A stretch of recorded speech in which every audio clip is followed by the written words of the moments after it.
So this is two different things here. Start with Pedro Nile.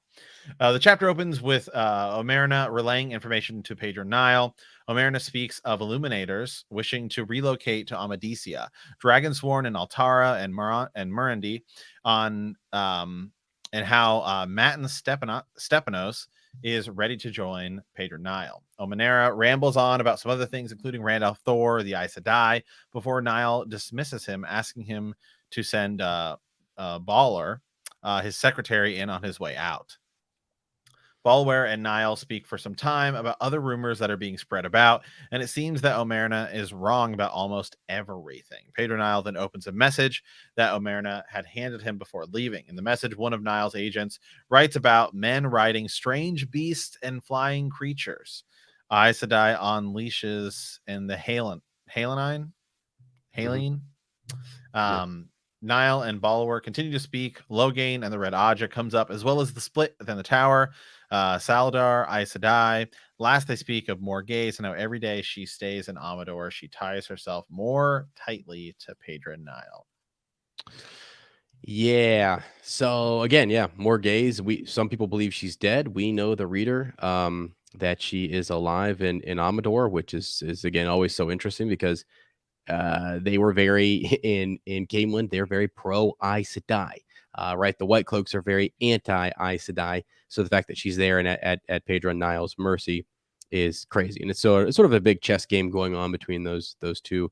And yeah, the interesting folks in there. Omerna is interesting, and Bulwer, his secretary, right? This is sort of like um, there as well. So these are some of the people sort of around Pedron Nile, starting to kind of grow that a bit or whatever. But yeah, that's an interesting batch there. Let me see what the I really think that's just Go ahead. Well, it just sort of serves as a good sort of, and this is one of the things I've noticed Robert Jordan does is every once in a while, I feel like inside of a chapter, we get somebody else's point of view. So it's like we just had a few chapters in which he's beginning, and I've noticed that at the beginning of books, and roughly around this point, like chapter 9 or 10, he sort of like gives you somebody else's perspective, and it's usually something like this where somebody's receiving news, so you can kind of see like how the other factions are sort of viewing some of the events that are going on. Mm-hmm. Yeah, for sure. The one of the reasons I was hesitating there, because I brought up those two characters, Balwer and Omerna, and I didn't want to mix them up. I don't know why I had them backwards in my head, but one is the fake spy master, right, and one is the real spy master. Yeah, and I always forget. I always kind of have to go back and look real quick. Oh yeah, which one's which, right? So the secretary.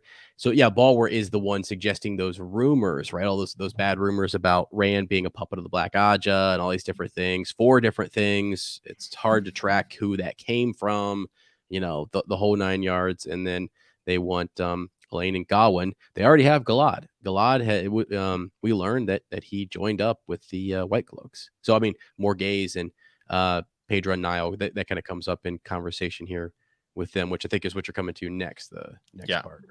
Yeah. So then it switches points of view, right? And it's from Morgase's point of view. Morgase is out hawking. Basil Gill and Petra Connell are with her, and as are her ladies in waiting. In truth, women from Ilron's court and many White Cloaks to act as her guard. Some of the ladies are speaking of Galad and how he has become a White Cloak. Morgase, who just found out the day before, is still shocked. She's shook.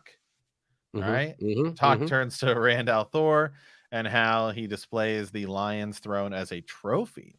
Finally, Morgase has had enough and announces that she intends to return to the city.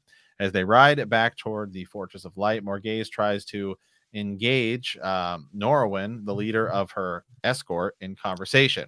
They speak shortly of the Dragon Reborn and the people who are both joining and fleeing him. Morgase passes a young man and woman huddled together, covered in dirt and dust, with hunger on their faces. She wonders if Randall Thor has done this to Andor. If he has, he will pay, she promises herself. I guess my question there is, what exactly are you going to do? What exactly, Like, what exactly would you do if you were still on the throne of Andor and had Oh, an Matt, army at your back against she would pay. the He would pay. against the Dragon Reborn and Oh and man. Aiel army? Like, what exactly would you do? Now you're saying he's gonna pay. You have no army, and he just took over. Whatever. Well, Little does she know that he actually is doing it for her. Like, right. yeah, Yeah. It's so funny how my mind slips in that. My mind told me that no, the dragon would make her pay, right? Because right, because I mean, like, yeah, he is doing this for her, and it's like back-to-back chapters where Elaine is saying, whatever, he better right. not, what is he doing to my throne? And then Morgase and whatever. Again, Well, Rand it is doesn't say. a First of all, Elaine doesn't sound like your throne anymore.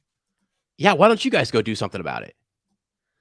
So I Yeah. love the best part about this series is when you can kind of like sometimes like, and Right. You're again, like this. you're Like you just like it's this ridiculous, ridiculous. Like some of these right? people, some of these people are just Yeah, ridiculous. sometimes you can see the arguments of the village council, and sometimes you can see the arguments of the women's circle, and it's hilarious to see the back and forth and just be like, no, you don't know, no, you don't get it, no, you don't get it, and so Right. that is kind of a funny element there. But I wanted to mention something too. I always tell my students you can always learn something, and I'm going to sound so stupid by saying this right now, but I have heard the term hawking. And Mhm. I've never really known what it meant. I was like, what are they doing? What are they? They're out hawking. Like, what is that? What does that even mean? Right. And I With just, a hawk. with a hawk, bro. With an absolute hawk. I mean, Now that's HAWKING. right. Exactly. I've just never, HOCKING is like hawking a Luke. yeah. She's out there. It's a whole spitting contest they're into. That's Oh, hot. That's hawking. oh, sorry. I had to like HAWK. She is quite literally hawking, with a hawk, which with I a don't hawk. know. I'm, yeah, Then I've there's seen it done Arter. before. Then there's Arter Hawk Hawk Wing. wing. Right. Right, yeah. Yeah, as anyone who is out hawking related to old Hawkwing or somehow connected to. And anyway, no, sorry, I just wanted to mention that because I did like when you read it, I was sort of like, what the heck? I went and looked. I thought I knew what it was, but I was like, is it really just what I think it is, which is just like hunting with a hawk? Yeah. Sorry. There you go, That guys. sounds like it'd be fun. Yeah, if you got a sick, I mean, actually, it made me think of, and what I thought about was You gotta wear the glove because their talons will they'll dig hurt right you. into you. They'll slice you Yeah. up. Yeah, and Yeah. that's not good.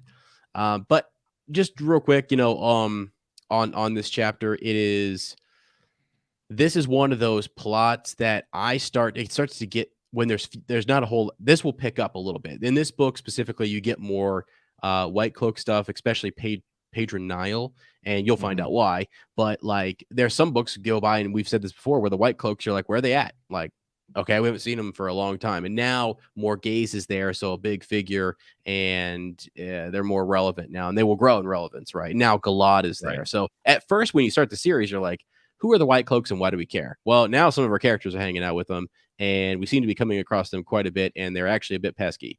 So they're good chapters to kind of keep an eye. And freaking Ordeath is there, right? I mean, doing Right. stuff. So you got to watch out for that guy popping up again. But yeah, all around a shorter chapter. Keep an eye on Pedro Nile and what's going on with he and Morgase and this back and forth, and the spy masters and all these different rumors that are starting, because you'll hear them later, right? You're like the rumors go out, and then we'll pick them up in later chapters, and we're like, all right, we know where that's coming from, right? Or we think we do sometimes. Well, you're right. So okay, well, that is our 3 chapters for today. So next time we'll be starting with chapter 10, A Saying in the Borderlands, and we're back to Ram. Nice. Okay.